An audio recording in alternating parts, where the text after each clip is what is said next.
Except Wednesday this week, I'm gonna go to the beach. We do the show at noon every day, 12 p.m. Pacific Standard Time. And we talk mostly about movies.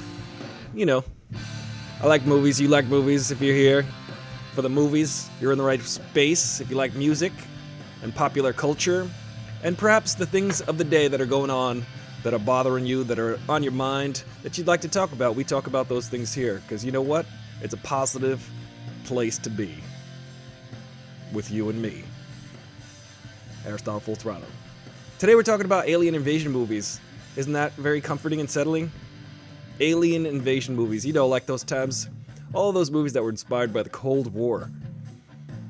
I guess. I mean, if you think about it, what is an alien invasion movie really playing upon? It's playing upon our paranoia that the Russians are gonna buy ad space on Facebook and perhaps sway an election. I don't know. Maybe. What's up, Malin? Thank you for being my guest the other day. I see you. I see you over there on Periscope, on Twitter. We're on all the platforms over here, guys. Twitter, Twitch, YouTube, Facebook.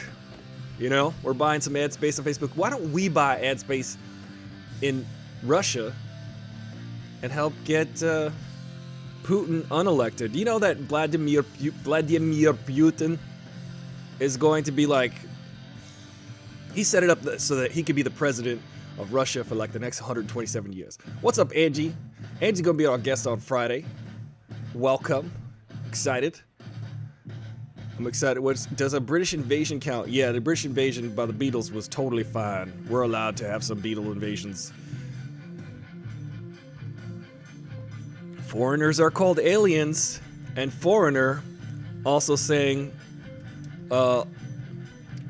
you're as cold as ice. You don't have to sacrifice my love. I think that was Foreigner. If that was not Foreigner, I'm sorry, Air Supply. Okay, guys. There's so many good alien invasion movies. How about it? What's up, Ron T? I want to thank you guys last night for joining us on Mediocre Films. We watched Beastmaster 2, me and my friend Greg Benson. We had some fun. We enjoyed that movie in a way that it was not meant to be enjoyed. I think it was intended to make you have a certain reaction. That failed, so what we did was we added to the movie. We added to the movies. Batteries not included. Veronica, hello. My sister says batteries not included. That is an excellent choice. Batteries not included with Hume Cronin and Jessica Tandy and robots. Little alien robots that have little alien robot babies that fly around. That was cool. I liked that. Hey, Klobuchar. I mean, K Blue Chart. I almost said Klobuchar over there on Instagram. Hey, that one. Mars Attacks. Tim Burton. Ooh. This is Dr. Baby Yoda Fauci, and I am particularly a fan of alien invasion movies. I don't like pandemics. I don't like the fact that people aren't wearing masks. Wear a mask, or I'm gonna give you a slap across the head.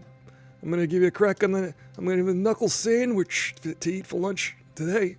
Dr. Baby Yoda Fauci has something to say about alien invasions. Remember the movie War of the Worlds? You remember the movie War of the Worlds, everybody? The 1953 classic sci-fi alien invasion movie War of the Actual Worlds. The Martians came down, and spoiler alert, the thing that killed all the Martians by the end of the movie was the fact that they weren't wearing masks, and they contracted diseases and died. They didn't have antibiotics for that's a true story, guys. Do you ever see that movie? It's not big weapons like nuclear bombs that will destroy the Earth. It's tiny little things like viruses and pathogens and bacteria that will destroy us all. So be safe. It's stuff you can't see that you should fear the most. Anyway, thank you for that uplifting message, Dr. Baby Yoda Fauci. I appreciate that. You're a huge contributor to the show. Hey, guys. You know, it's funny.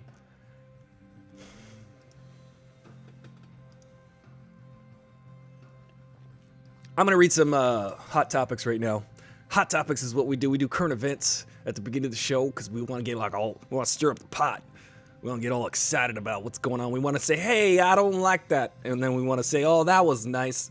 And then we want to say, oh, that guy's a jerk. That's why we do current events. Welcome to current events, part of the show. Chuck Todd is trending. Why? Women against Trump, #1 trend on Twitter. Women against Trump. Now, Trump might think that that is a desirable hashtag to have because he's like, women, the women, they want to rub up, they want to be against me. They want to push their bodies against me. This is what Trump might be thinking, okay?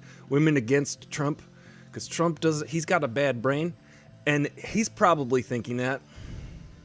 Women against, he's like, Trump, yeah, women, they want to press against me. He's an idiot. I don't understand how any woman or person of color or any marginalized group could be for Trump. That's for real.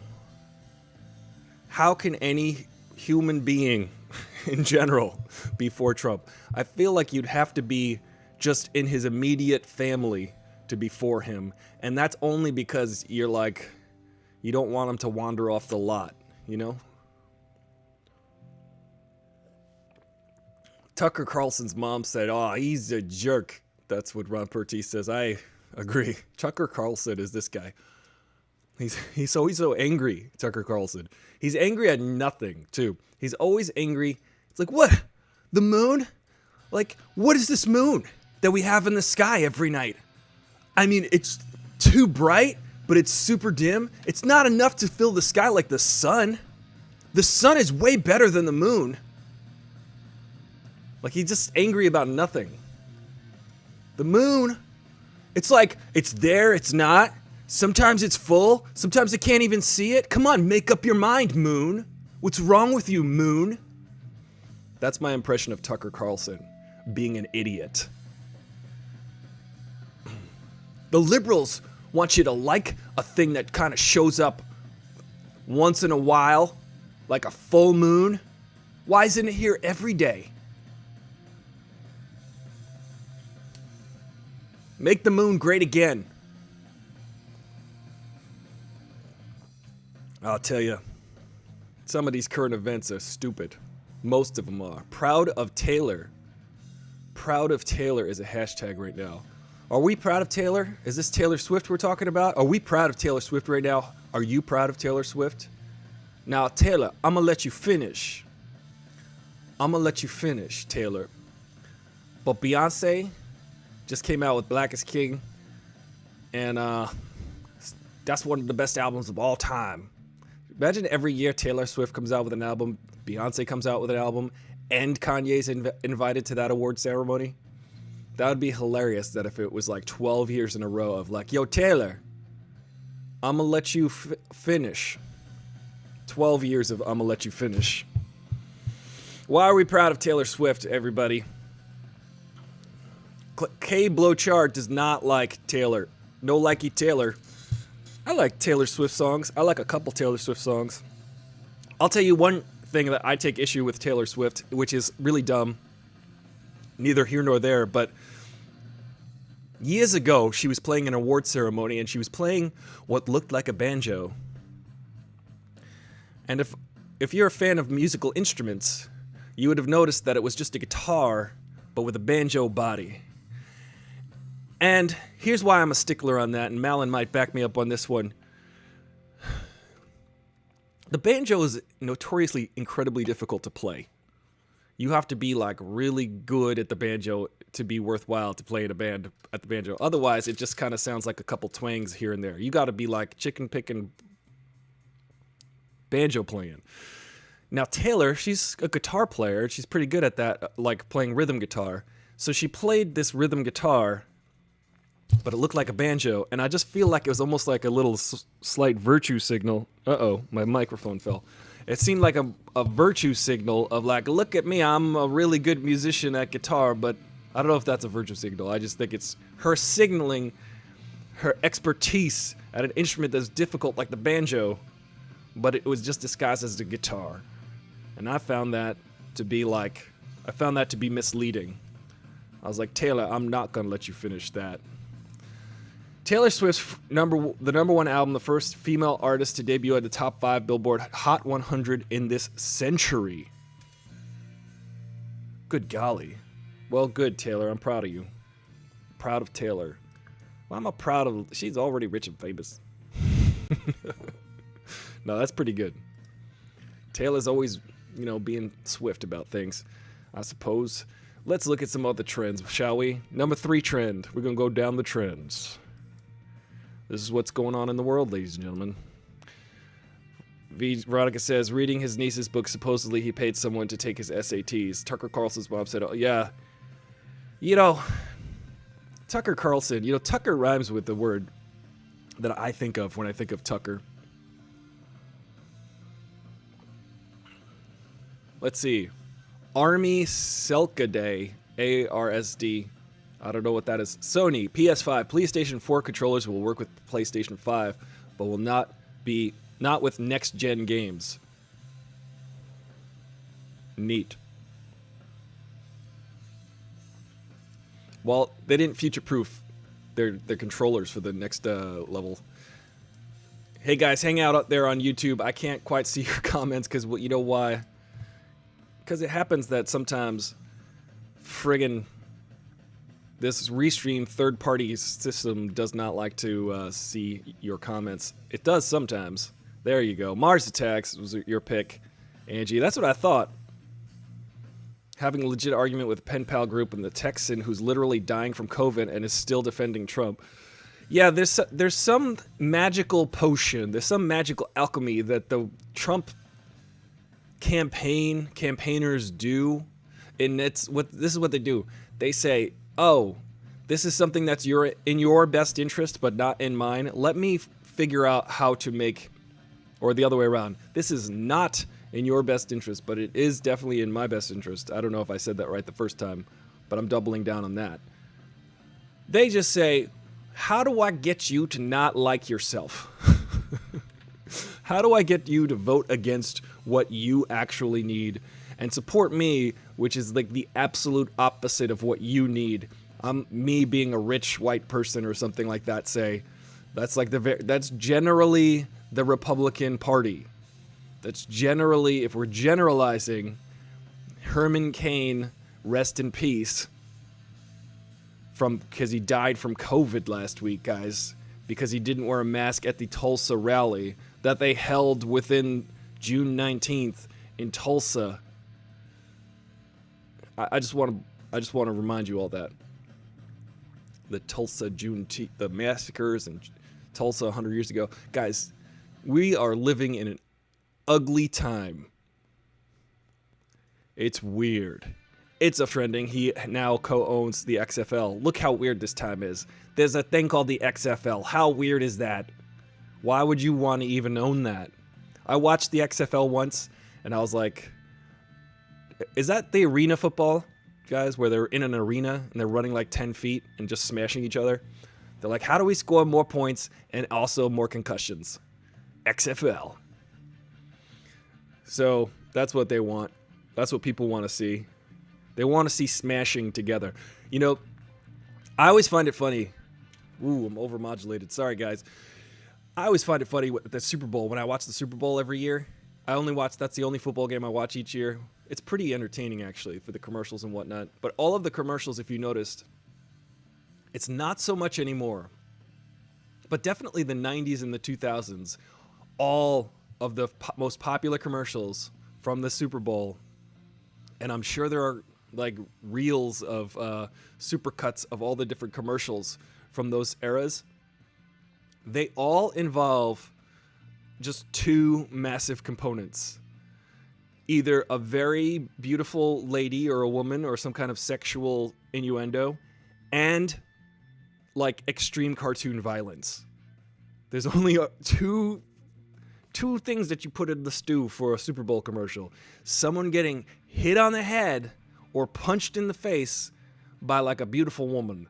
This is like all you needed to have a successful Super Bowl commercial. And if you do not believe me, just think of all of your favorite Super Bowl commercials, and it's always like someone like violently getting dragged through the streets like Justin Timberlake for the for a Pepsi, or just a couple years ago, Melissa McCarthy's commercial for the Super Bowl where she's getting smashed around and thrown against like all of this stuff.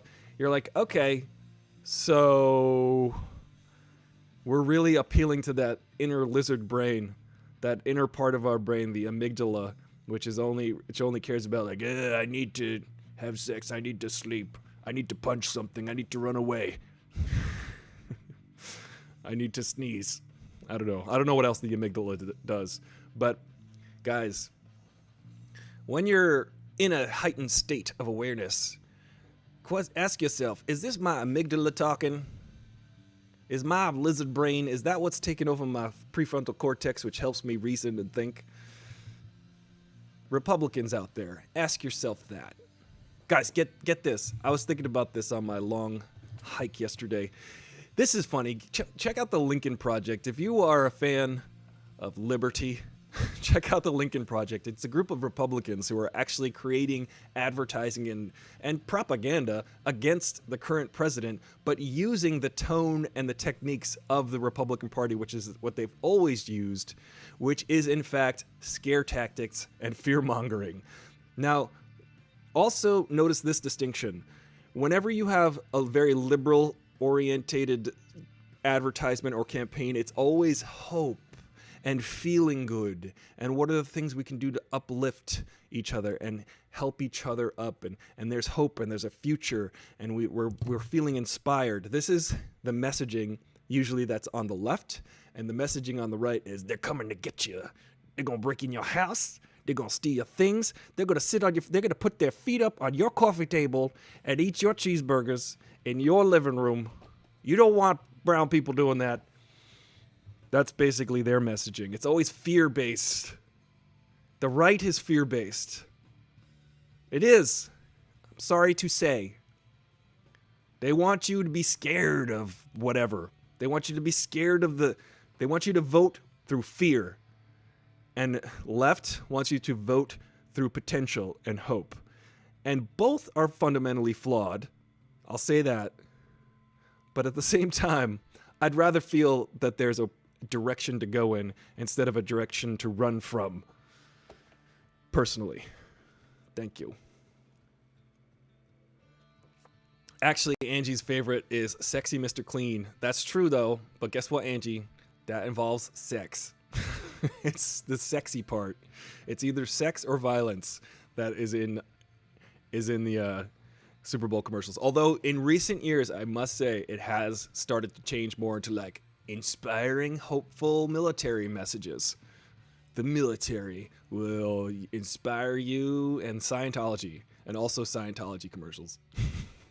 And also atheist commercials, which I think are hilarious. Like Ron Reagan Jr., he's like, hey, I can't wait to go burn in hell. I'm an atheist. It's pretty funny.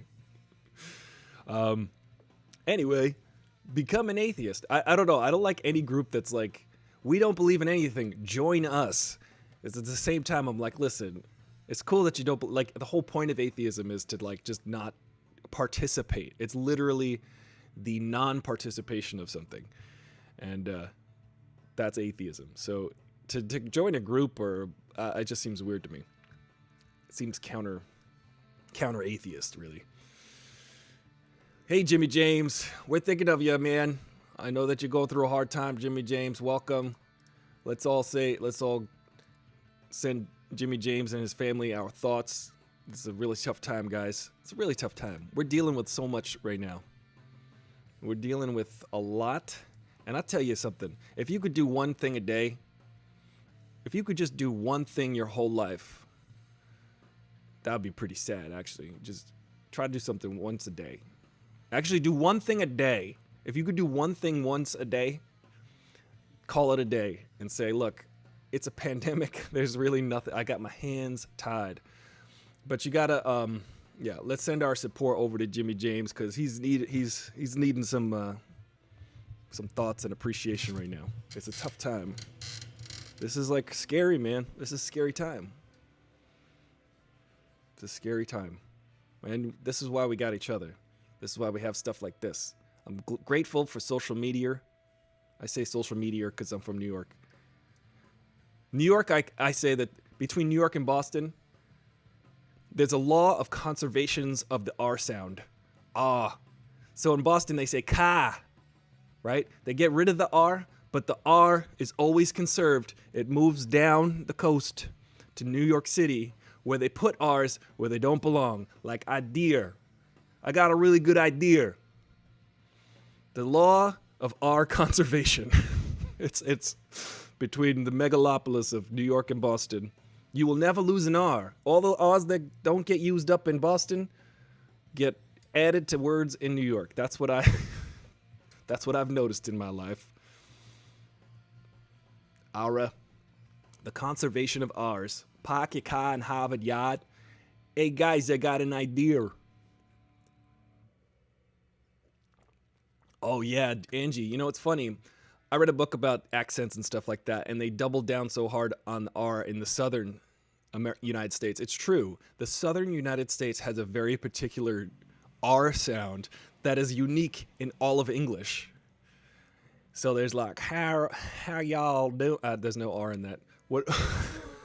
What's a good sentence I could say in southern and add? Remember, guys, to like the videos, what you're watching. If you're on Twitch, I don't know what you can do. Share it. If you're watching on whatever, you tap the screen. If you're on the things, tap the screen. Like pull your hair out, scratch your neck, maybe like hit a golf ball on a mini golf. I don't know what you need to do to show your digital appreciation to whatever you're watching right now, but definitely do that because it helps the algorithm. It helps spread the message of hopeful, inspiring message of the Aristotle Full Throttle Show. The hard doubled Southern R, pronounced Ara. Yeah, I always liked that, and like, you know, well, you know, I'm immediately thinking of Driving Miss Daisy with Morgan Freeman, and he's like, that's an Ara. She's like, well, what letter is that? And he's like, oh, that's an Ara. Yeah, they say Ara down in South, but they say R.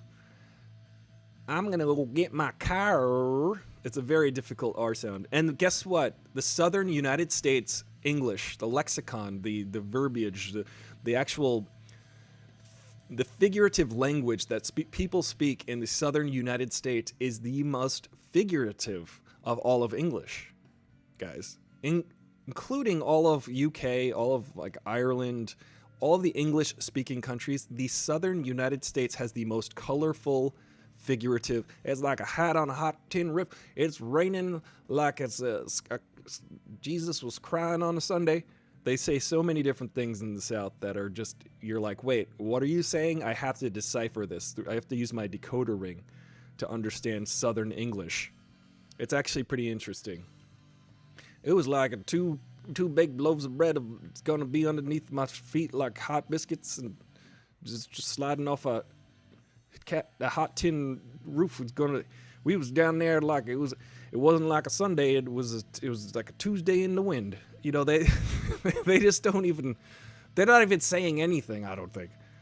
That reminds me of Dan Ratherisms, and then we're gonna get to alien invasion movies because this is Aristotle Full Throttle. We do this 5 days a week, 12 noon Pacific Standard Time, and we talk mostly about movies and also uplifting things.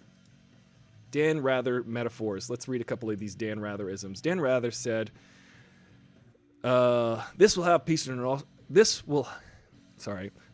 have the people in Austin standing up like they got stuck with hat pins." That's pretty good. This race is so tight. God, it's hard to read because they're so figurative. This race is as tight as a too small bathing suit on a too hot car ride back from the beach. Now that's Dan Rather for you. If we say somebody's carried a state, you could take it to the bank. Oh, good golly. Dan Rather's got the greatest. Cross is a snapping turtle. You can't get a cigarette paper between them. They're so close you can't get a cigarette paper between them. I could read these all day long. Are your fingernails starting to sweat? This is Southern American pride right here. You've got some incredible figurative language in America. I could try to make up one. Let's see. It's like I was going out. It's like at the moon on a Tuesday with a horse and drank some water on the silver lining. I don't even understand what they're saying. Guys, alien invasion movies. What's your favorite? I know Mars Attacks is your favorite, Angie. That was pretty funny. I liked it. I always thought it would be like Attack from Mars, but it was like Mars Attacks. I think they wanted to really economize the title length on that one. I really liked in the 1980s, there was a TV series called V. There was a mini-series, a movie, and it was a metaphor for Nazi Germany. And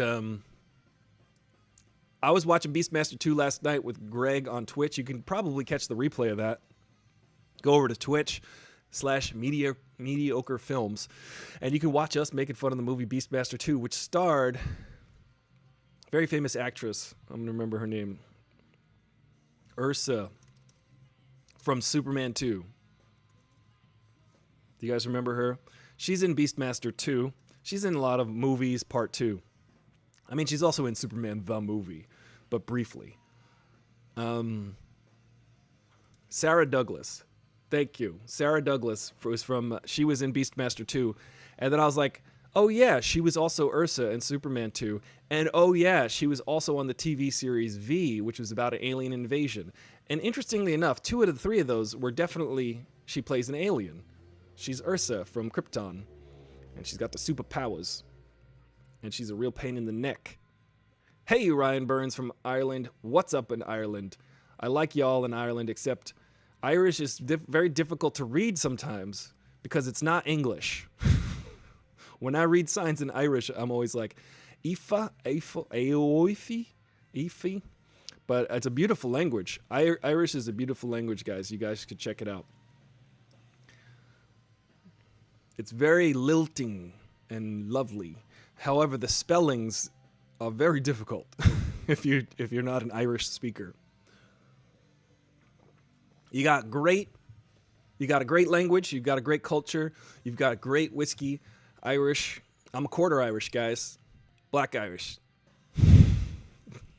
Definitely a quarter Irish, though. Check it out. Check out Ireland if you get the chance. It's a wonderful country, incredibly politically active. Awesome political culture there. People actually participate in their democracy in Ireland. It's friggin' incredible. Today, we're talking about aliens and alien invaders.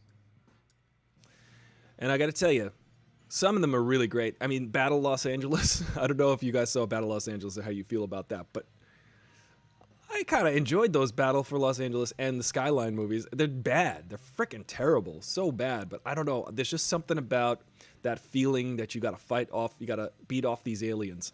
Also, the, Independence Day. That's an alien invasion movie.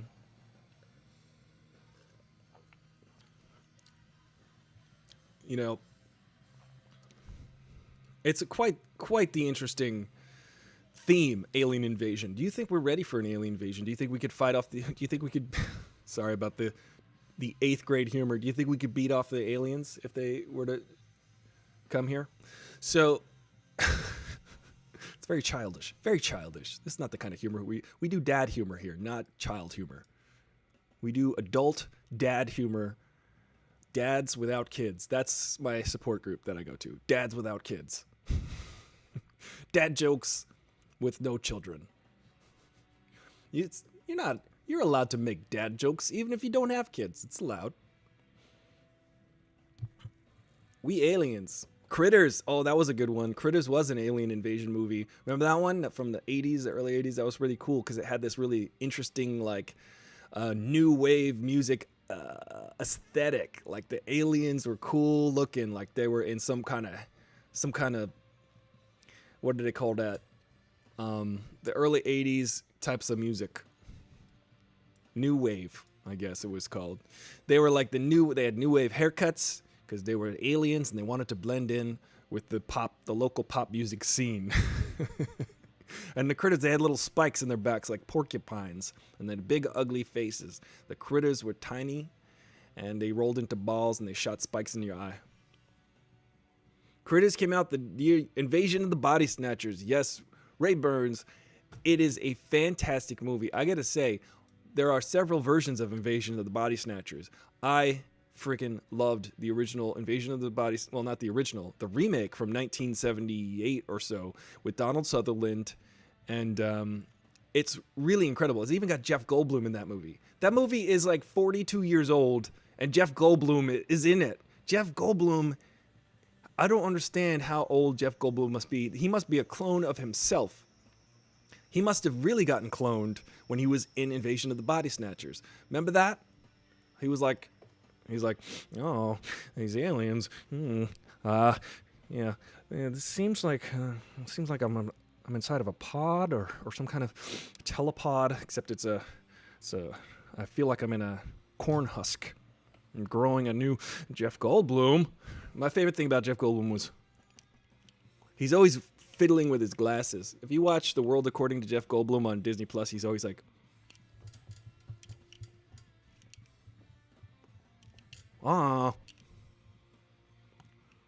that's Jeff Goldblum.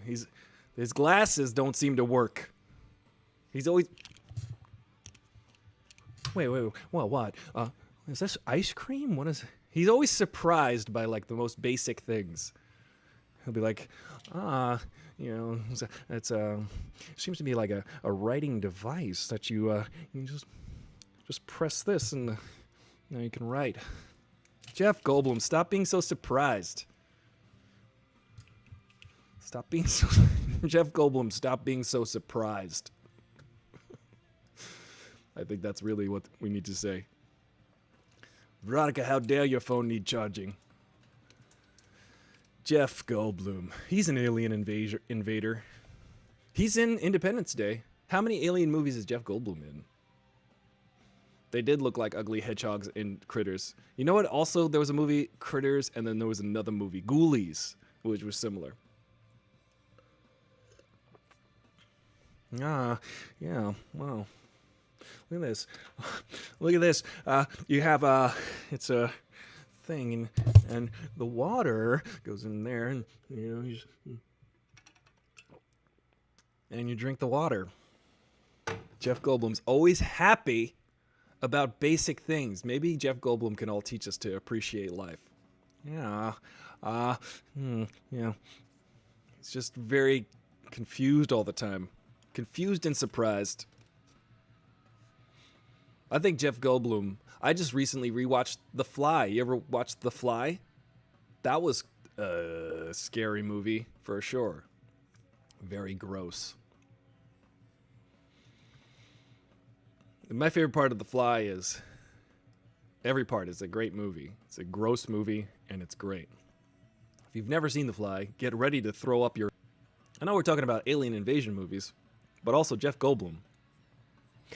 I do like the original Invasion of the Body Snatchers from like the 50s, which was definitely about the Cold War, and then there was the remake in the 70s, which starred Donald Sutherland, and they did the face,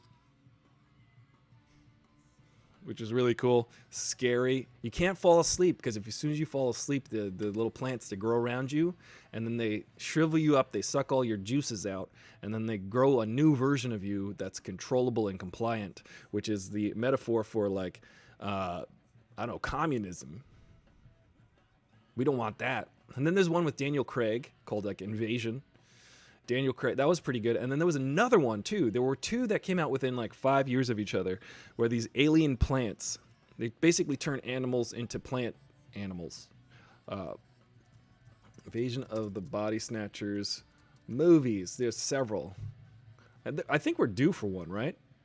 We definitely need a new Invasion of the Body Snatchers. 1978, that's right. The old one... 56 was the one before that. Yeah, we're definitely due. We need... What's going on? We need some more Invasion of the Body Snatchers, because we're not afraid of Russia enough right now with them infiltrating our world.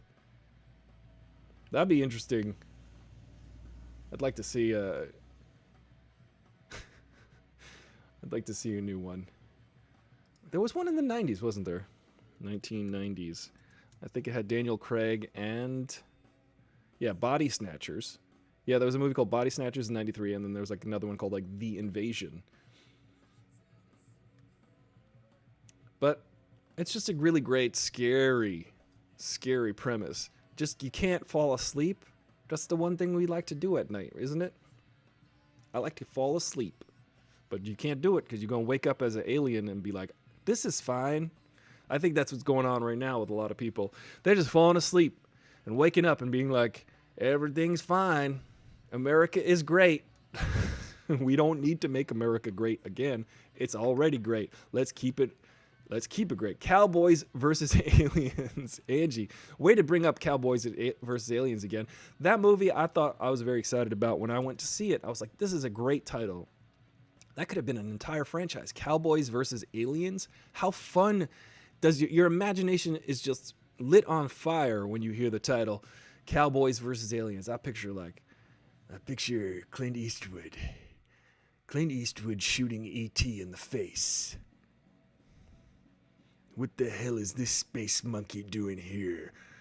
You gotta ask yourself, punk. I'll be right here. You know what I'm saying? E.T. phone home. Yeah, how about I shoot you in the face because I'm a cowboy. Yeah, I don't know. What else is true if there are cowboys versus aliens?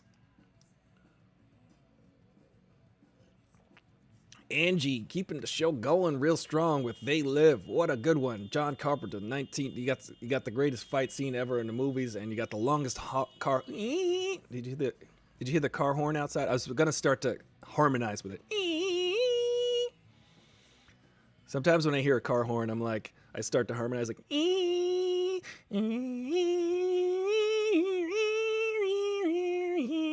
I start doing like a bagpipe because I'm like, you might as well turn it into music if it's annoying you. That's an old Dane Cook joke, actually. When he's like, hello, I'm a car. The car alarm. That's a dumb joke. That's why I stole it. Listen, ladies and gentlemen, Aristotle Full Throttle never steals jokes. We always give credit to joke writers and joke tellers alike. Always, always, always. Because stealing jokes is a federal offense. No, it's not. Yeah, Ron Pertee, Dane Cook is absolutely right. You know how sometimes people get dubbed a knight and they get the prefix sir put in front of their name? I think that Dane Cook should officially get the word put in front of his name. Dane Cook. Now introducing, ladies and gentlemen, Dane Cook. You know, Dane Cook, I'll tell you something about Dane Cook. He's not funny. I mean, maybe he's funny to some people. Maybe people like to look at him and laugh. But the problem with Dane Cook is that he doesn't write jokes. I've argued about this with friends of mine who like Dane Cook, and they're like, listen, he makes me laugh. And I'm like, fair enough. That's all you need to do as a comedian, right? Is make somebody laugh. But the problem is, I think if you were to write down everything Dane Cook says without his performative weird faces and movements, which again is a component of comedy, that's fine. You're allowed to do that. I'll allow it. But his jokes are not like jokes. He's just talking. Like it would be like, I had coffee. Smart. I have a giant mug. And I put coffee inside the mug. Inside the mug. And then I heat it up. And I drink it in my face hole. That's me imitating Dane Cook comedy. I don't know, is that funny to you? And then, suddenly, I drink the coffee in my face hole. I don't know. Doesn't work for me. Sorry, Dane Cook. Not clever enough. Just said in a funny way. Everything you say is just said in a funny way. Dane Cook, you're the precursor to Chris D'Elia. There'd be no Chris D'Elia if there was no Dane Cook. There'd be no Carrot Top. Carrot Top's actually pretty funny. Because, you know, dad jokes. I'm kidding. Carrot Top at least has like a sense of humor about himself, about him sucking. Like, that's Carrot Top walks out pretty defeated all the time. He's like, oh, I'm Carrot Top. I know. I'm here. Look at I've got a funny mug, right? My mug. Carrot Top is just upset about being Carrot Top his whole life. He's got a Vegas show. Just saying. Just saying. Some people get $1 billion. Carrot Top has probably made $200 million in his life. Which is only $200 million more than I have. So, relatively speaking, out of all of the money in the world, it's not much more money than I have. Now introducing his royal shittiness. Ugh. Dane Cook. Thank you for that, Ron. You could write the lines and I'll perform them. Thank you. I'll give you a line reading there, Ron Perty. How about that? Eva Gala, welcome to the show. Just enthusiastic explaining what he does. Yeah, it's pretty much Dane Cook's whole thing. He's like, I was driving here. I opened my phone. I have an app. That's like Chris D'Elia. Now I just morphed into Chris D'Elia. And I have an app. And it's like, well, bro. And I have an app. And then I push a button. And I push a button on the app. And like, oh, there's like a car at my door. What? Good God. Just shoot me in the face already. Listen, maybe I sound like an old man. Maybe I sound like, yes, Ron Perty, you are the Jackie Martling of the show. Thank you. That would be hilarious. The Jackie Martling / Benji Bronk of the show. I appreciate that. Just pop the words up and then I'll just do the... You know, it's funny, Ron Perty. There's an interesting observation. I'm a longtime listener of the Howard Stern program. And yeah, he's got a crew. He's got a bunch of writers who are popping things up on his screen for him to say at the right time. And it's pretty synergistic. It's a good show to listen to because it sounds all very natural the way Howard does it. My mom taught at Howard Stern's high school, so therefore I'm related to him because we both have curly hair. Eva Gala, he used it all up on plastic surgery. Yeah, I think nowadays Dane Cook he's like 57 and he dates 14-year-olds. That's Dane Cook's MO currently. Damn, I liked Chris D'Elia. I'm going to be quiet. Hey, Angie, listen. I actually started to like Chris D'Elia. I started to like him in the last year. I started to get keen on it, and I was like, hey, he's actually developing as an artist, and I think he's actually pretty funny now. But then all this stuff started coming out about Chris D'Elia, and I'm like, you know what? I could just leave it at the door. I could just take it or leave it. Ron Perty points out that you could always tell that Howard said something Jackie wrote because you'd hear him laugh.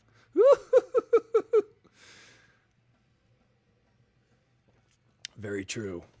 Yeah, Jackie's like, that was my joke. I can't do a Jackie Martling, but I'll work on it.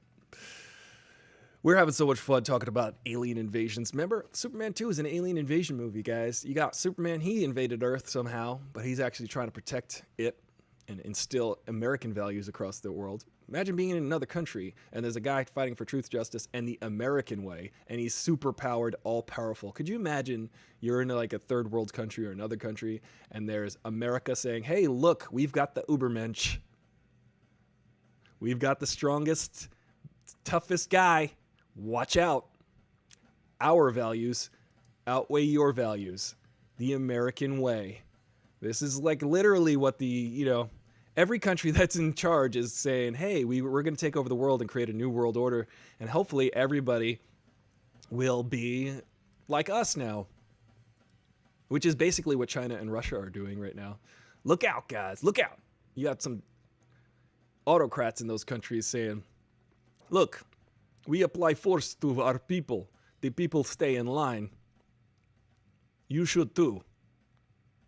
Or else, we don't want our people to see the liberties that you have in your country.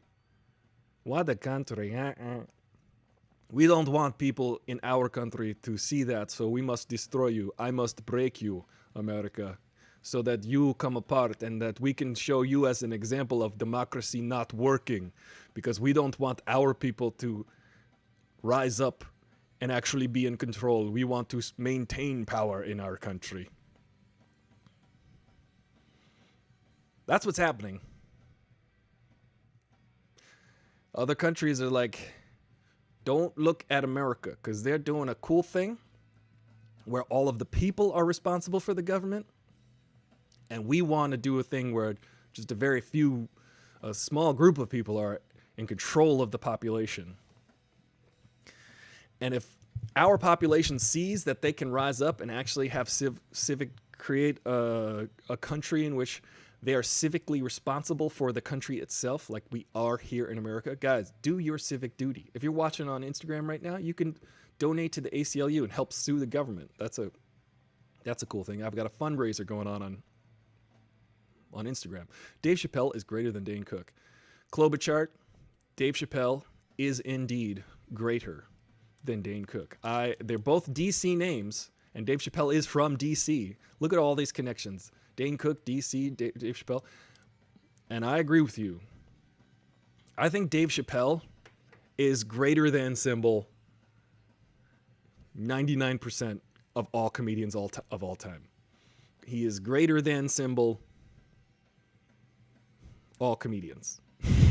That would be my assessment of Dave Chappelle. He is a thought leader in the United States. He is a thought leader. We need thought leaders. We need people here going, hey guys, do your civic duties. Participate in your local government. Our country was designed thusly.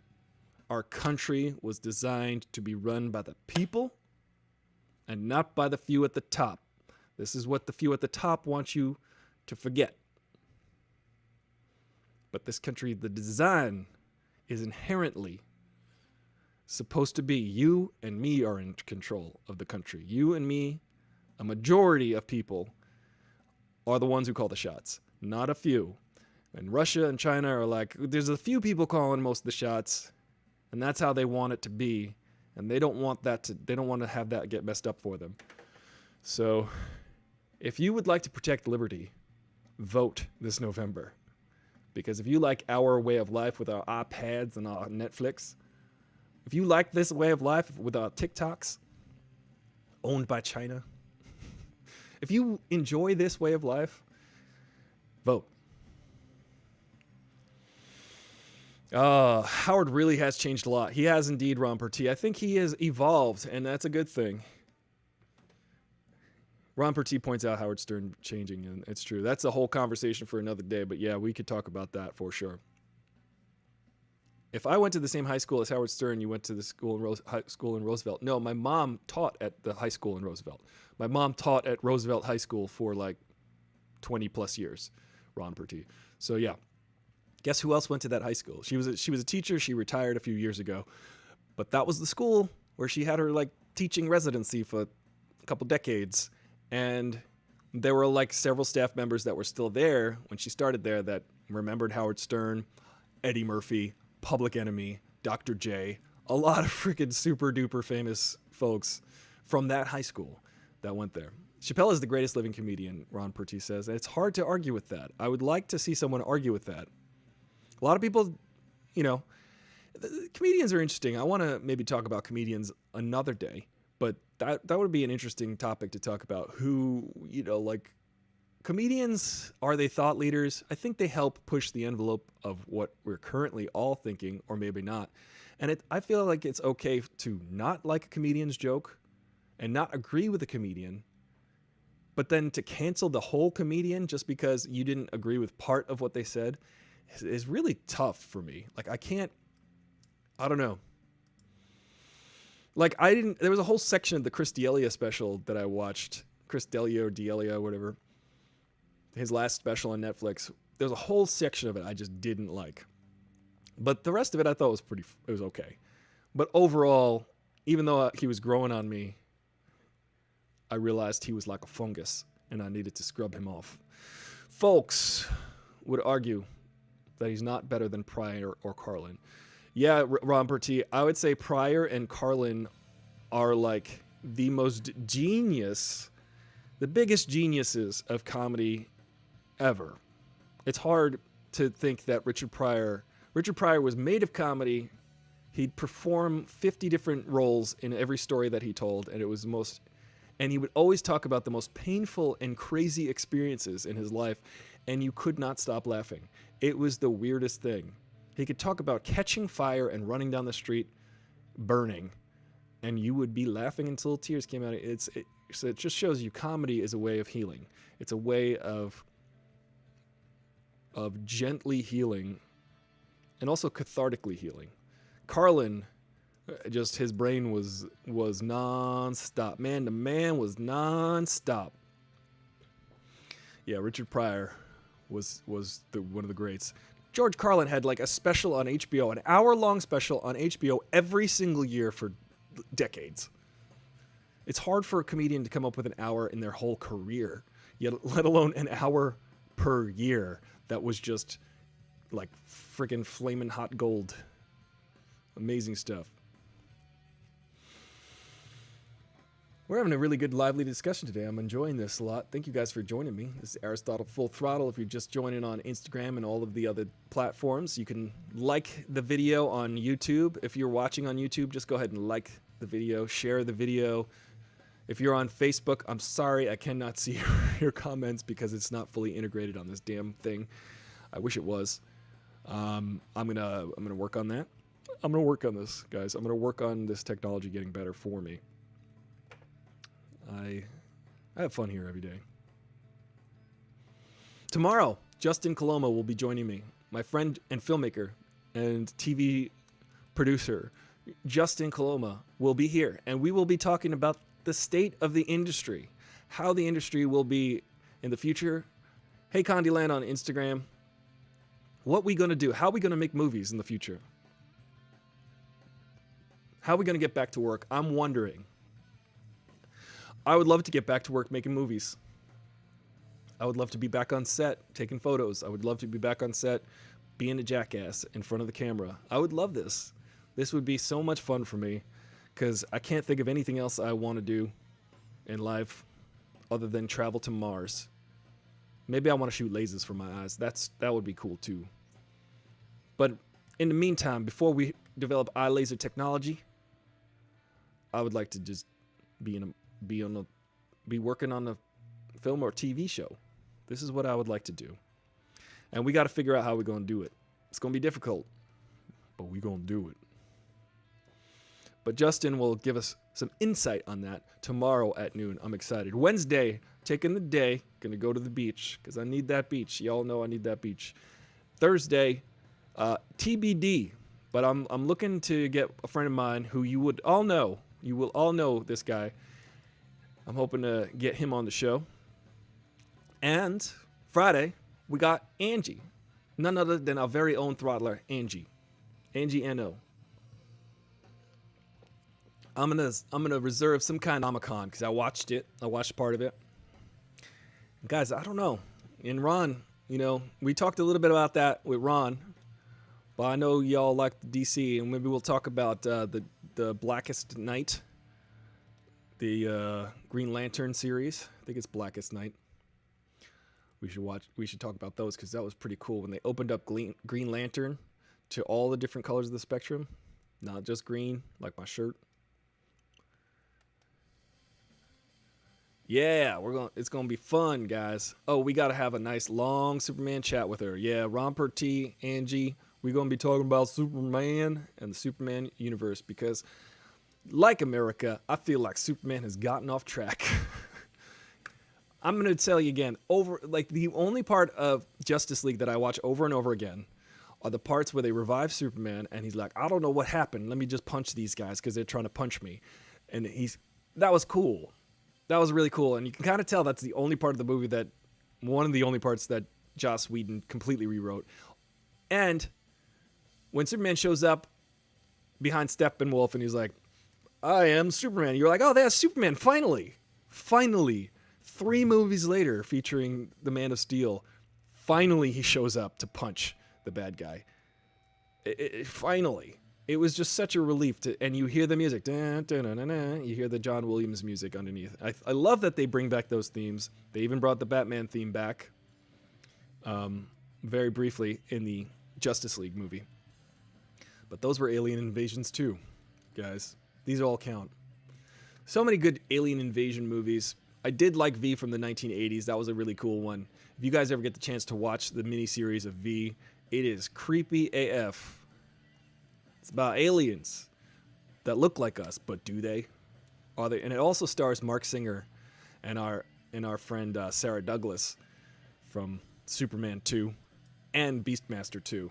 She's from all the Beastmasters. It was interesting though in the end of Beastmaster 2 that Sarah Douglas's character they just forgot about. Totally forgot about her. Red Sun Superman. The Red Son of Krypton. That was a pretty good. I do like the different effects that the different colored kryptonites have on Superman. Yes, Avengers. The very first Avengers is an alien. Remember the Chitauri come out of the sky? That's Thanos' alien army. And Endgame. Alien invasion movies, guys. We're going to get invaded. I watched a terrible movie called Dark Skies last week. I talked about it a little bit here. It stars Felicity and also has J.K. Simmons in it. So in the opening credits of Dark Skies, I was like, this is going to be good. Going to be aliens, going to be whatever. But it was basically Poltergeist. But it was basically Poltergeist. So the aliens don't ever show up until, like way later in the movie. Spoilers, guys. I'm giving spoilers because don't ever watch it. It's bad. The aliens don't ever really show up, and it's just kind of it's Poltergeist, but with aliens. It's literally, that's the premise. If you've seen Poltergeist, you know what I'm talking about. It's just that. And then what happened was the aliens, the Allens, they don't show up till later. And I saw in the opening credits that J.K. Simmons was going to be in the movie, and I was like, this is going to be good. And then J.K. Simmons is literally in one scene toward the end of the movie. He's the beginning of the third act, and you're like, J.K. Simmons, where have you been this whole time? I have suffered this long just to see you be awesome in this one scene that you probably shot before lunch on one day because you memorized your monologue and you did a great job on your monologues. He's got like 3 monologues, and you just go, great. Now what? And then he leaves. Red Sun Superman is what if Superman was raised in the Cold War Soviet Union? Oh yeah, I know that one. He's got the hammer and sickle on his chest instead of the S. It's pretty scary and dystopian. I guess if you live in the Western world of democracy. I'd like to give you I don't know if you guys have been watching the David Lynch weather reports, but they are the most grand thing I've ever seen. David Lynch does a daily weather report. I mentioned it the other day. Today in LA, blue skies and golden sunshine. He's pretty great. But I'd like to do the Carl Weathers report. You guys, if you're out there and you want to do some action, get Carl Weathers to tell you the weather report. Not only is my name Weathers, but I will predict the weathers. And I will predict my fist in your face. Mando, come over here and help me predict the weather. I think that the Mandalorian, look at you, Mando. You're gonna need that helmet, 'cause it's gonna hail out later. Oh, hell yeah. This is Carl Weathers. The Carl Weathers report. Mando, you better bundle up that baby Yoda. That cute little baby Yoda. You better bundle him up, 'cause it's gonna be cold. Below freezing, actually. I'm the Carl Weathers report. Now, everybody, be sure to wear your genuine leather alligator shoe boots. 3 payments. I don't know. I don't know where I'm going with this. 'Cause it's gonna rain. Bring your galoshes. Galoshes. There's nothing funnier than saying galoshes, as Carl Weathers. Galoshes. You're gonna need your galoshes outside. It's gonna rain. I don't know what your weather's like there, Ron Pertee in Wisconsin, but it's gonna be raining cheese. You better put your cheese hat on. In case you're in Green Bay, it's gonna be Velveeta skies all day long. Velveeta.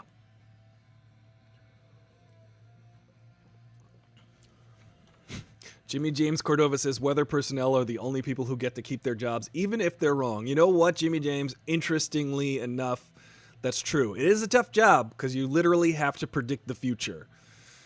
And if you're okay at that, there are some weather reporters who have the best records for predicting accurately, but you got a point there.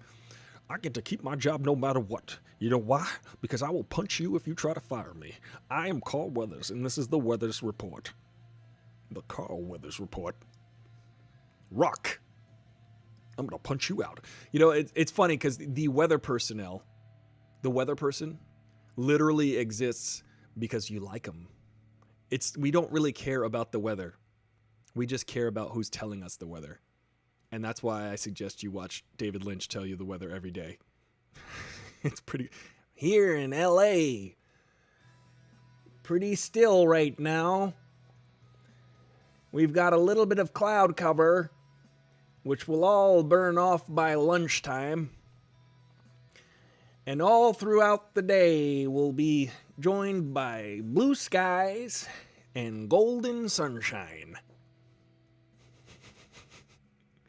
I recommend it. It is not the weather itself. It is the weather people that we like. And that's a fact, Jack. Some people like Tucker Carlson. It's gonna rain. Weather reporters, the liberal ones, they want you to believe that it's gonna rain. You don't want rain. Who wants rain? Why would they tell you that? Why would the liberals want to have rain? So sure, you can go ahead and listen to your liberal weather forecasters telling you that it's going to rain. He's so angry. What an angry guy. Or as Tucker Carlson's mom says, what a jerk. Tucker Carlson is a complete... I forget the word. There's a French word for him. It's a douchebag. I would love to get into a debate with Tucker Carlson. Guys, let's make it happen. Let's get me talking to Tucker Carlson because I'll be like Carl Weathers. I'll be like, that's not going to work on me, Tucker. Watch out, Tucker. I see you. I see what you're doing.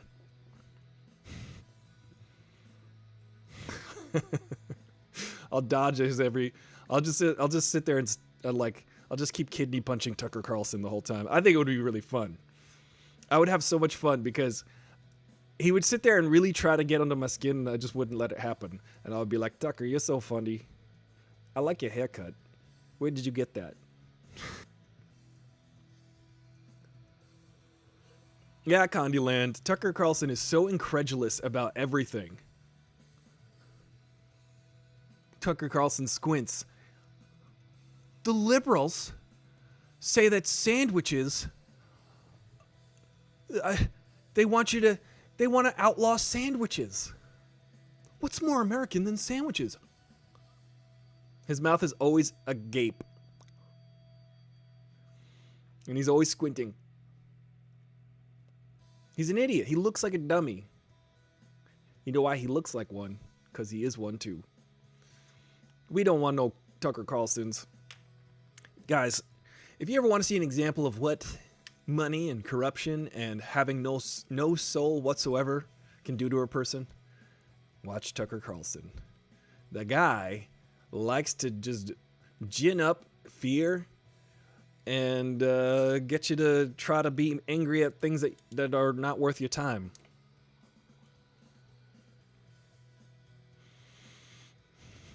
Tucker is so incredulous about things that he was not incredulous about before.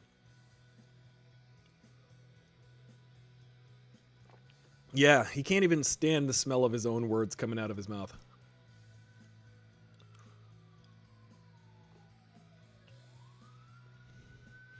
I'm gonna read a Tucker Carlson excerpt. I'm a Tucker Carlson expert. Let's see, like, what he says. The cops are coming for me. Tucker sent them after me. Tucker Carlson. He's like a guy that, you know, that he has had a privileged life, and he has no care in the world about any other person's experience. So he's just straight up like doesn't have any perspective. He doesn't have any perspective. And this is why, ladies and gentlemen, I think I'm very grateful for never having been born into lots of money or, you know, any money. Because then you don't really understand what it's like to actually achieve, or at least try to achieve, or there's no goal in mind. Because if you just like woke up and you're like, you woke up to life rich or privileged, and there was never really any huge obstacles in your way, you could just say like, I'm gonna go to this extravagant college, and then you just end up there, and through means and methods, you know, I don't know. I think it's better to have a little bit of experience trying to have a merit-based life. It's weird to say, though. Merit-based lives. I don't know. I think we've done it. Let's see. I was overcome with disappointment, which I was trying to find some Tucker Carlson stuff to read aloud, but I'm like, I don't need him to use this platform. I don't need that guy. I don't need any people like Charlie Kirk. I don't need anybody like what's his name? Ben Shapiro. Guys, it's really funny. Consider this the anti-Ben Shapiro show. Based on movies. And Ben Shapiro reminds me of any old 8th grade debate team captain. He is kind of a dork. He's an outsider. But it's like, he does it to himself because he's trying to, like, I don't know. He's just a dork. He's just a dweeby guy, a dweeby kid who just can win at using functional debate tactics. He doesn't ever win on any sort of moral principle. He doesn't have genuinely an opinion on anything. He just wins debates through technicalities. Or not wins debates, at least gets an advantage briefly, or at least makes you think that he's won. Just using rhetoric.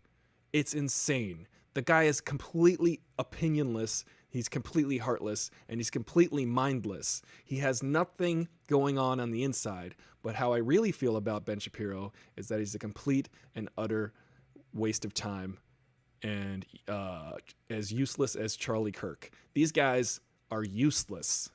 They're useless. Maybe they help people feel better, or at least people who don't want to acknowledge certain inequities in society.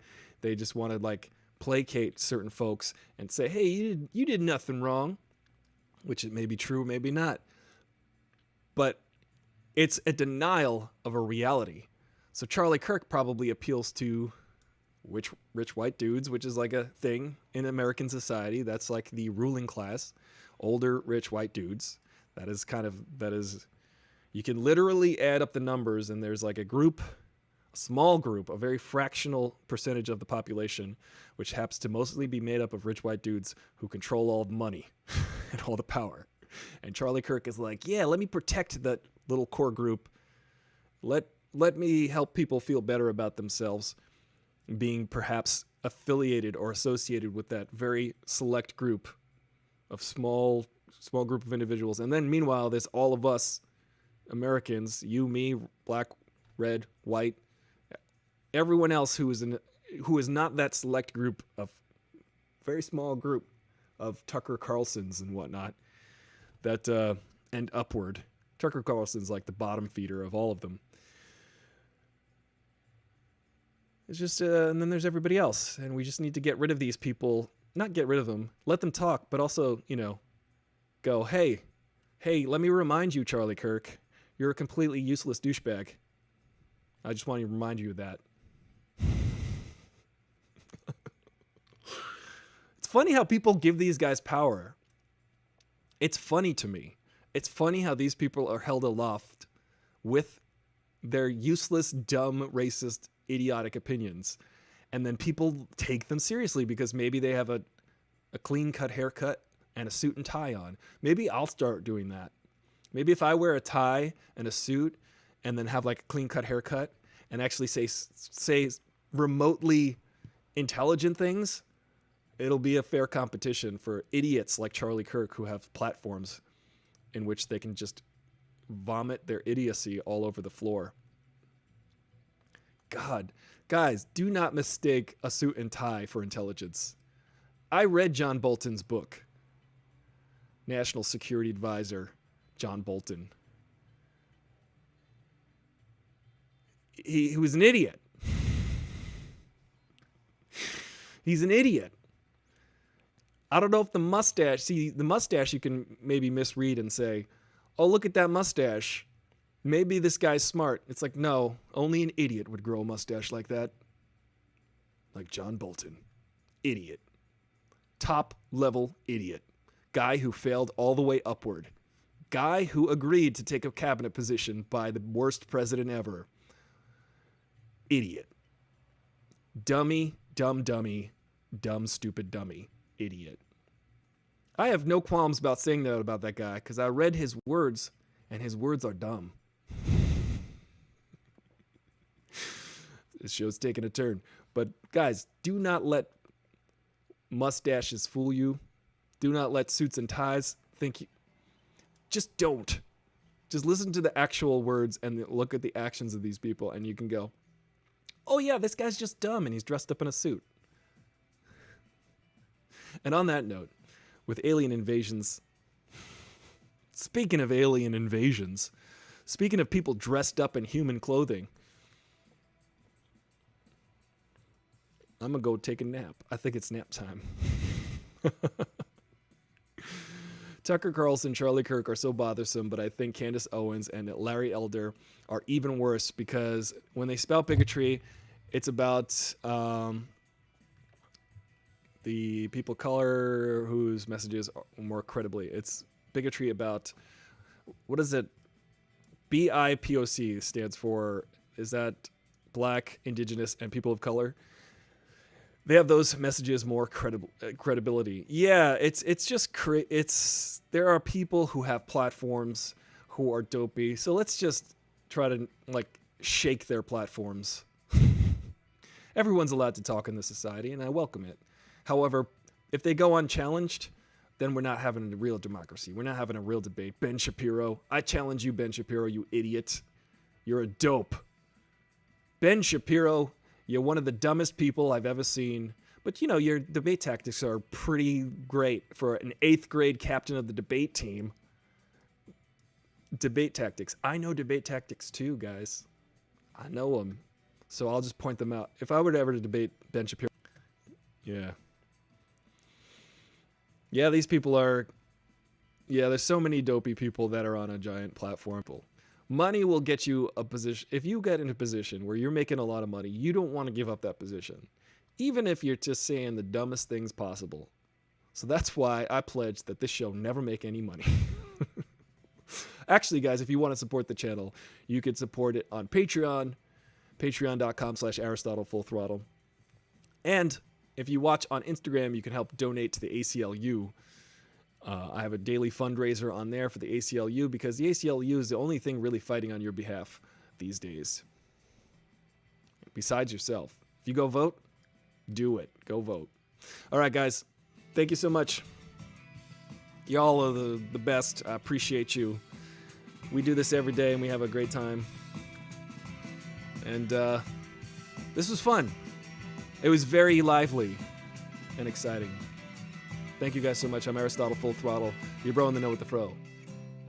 And I'll see you tomorrow with Justin Coloma, our guest.